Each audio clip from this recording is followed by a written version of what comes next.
एक बाइक और 3 लोग। आगे बैठा कुणाल, बीच में बैठा आनंद और सबसे आखिरी में बैठा सक्षम है। ये वो लोग हैं जो IIT BHU की बीटेक की स्टूडेंट के साथ दरिंदगी किए थे, गैंगरेप किए थे। कड़ी मशक्कत के बाद आखिरकार यूपी पुलिस ने इन तीनों की गिरफ्तारी की थी। लेकिन ऐसा क्या हुआ कि आखिर 6 महीने के भीतर ही इनमें से 2 आरोपियों को कोर्ट को बरी करना पड़ा। 1 साल पहले हुए IIT BHU की स्टूडेंट के साथ गैंगरेप मामले में अब हाई कोर्ट ने आदेश जारी किया है, जिसे लेकर ये मामला फिर से सुर्खियों में है। क्या था पूरा मामला, पहले वो बताते हैं।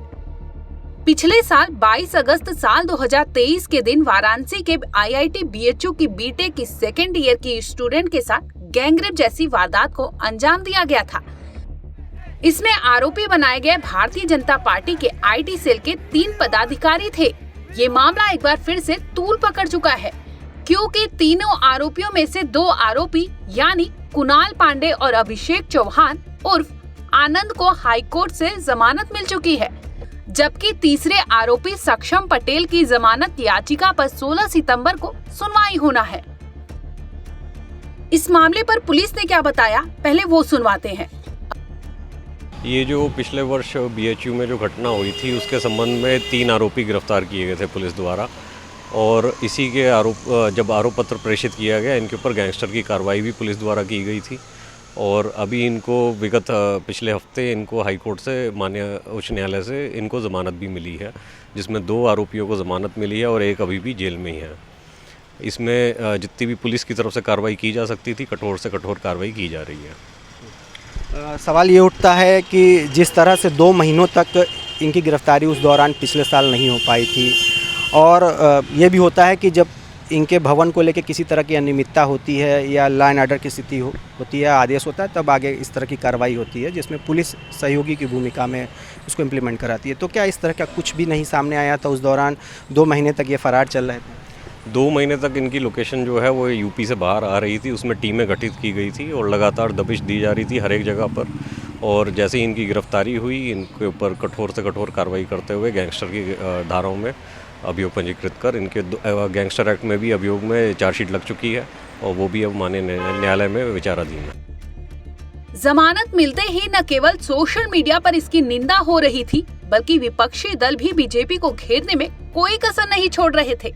इसी बीच ऐसे आरोप भी लग रहे कि दोनों आरोपियों की जमानत के बाद उनका स्वागत किया गया, जिसे लेकर एक फोटो सोशल मीडिया पर वायरल होने लगा, जिसमें वाराणसी के कैंट विधानसभा के भाजपा विधायक सौरभ श्रीवास्तव जमानत पाए हुए दोनों आरोपी यानी कुणाल पांडे और अभिषेक चौहान के साथ उनका जन्मदिन मनाते दिखाई दे रहे हैं।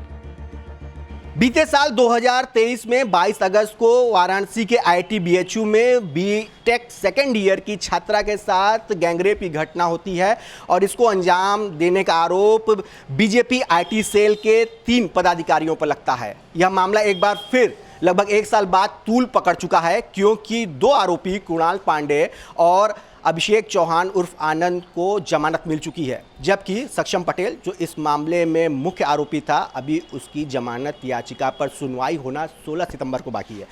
जमानत मिलते ही न केवल विपक्षी पार्टियां घेरने लगी बीजेपी को, बल्कि सोशल मीडिया पर भी इस जमानत की खूब निंदा होने लगी।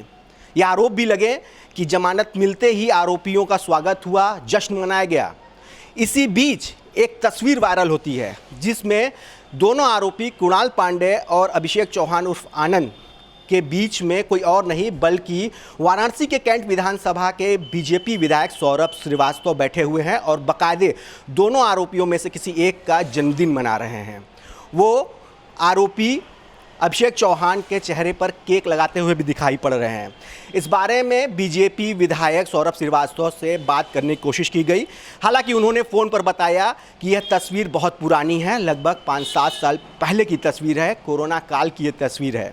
उन्होंने बताया कि इस तस्वीर में बाकायदे देखा जा सकता है कि वो मास्क लगाए हुए हैं, और चूँकि कार्यकर्ता परिवार का सदस्य होता है, बीजेपी के कार्यकर्ता होने के नाते वो उस दिन कहीं किसी कार्यक्रम में उनका जन्मदिन मनाने लगे, और जबकि अभी सभी आरोपियों से उनका किसी तरह का ताल्लुक़ नहीं है।